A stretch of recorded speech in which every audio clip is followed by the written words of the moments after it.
புண்ணில் அல்லவோ வேலும் பாய்ந்தது. விதியால் வந்ததா இல்லை, சதியால் வந்ததே தொல்லை.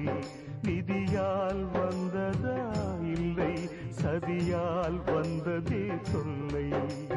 வானத்தை பார்த்தேன், பூமியை பார்த்தேன், மனுஷனை இன்னும் பார்க்கலையே. நான் பிறந்தது அழுதிடத்தானா, ஏ விதியே சரிதானா? தங்க என்னும் தங்கம் இங்கே தீயில் வேகும் இப்போது.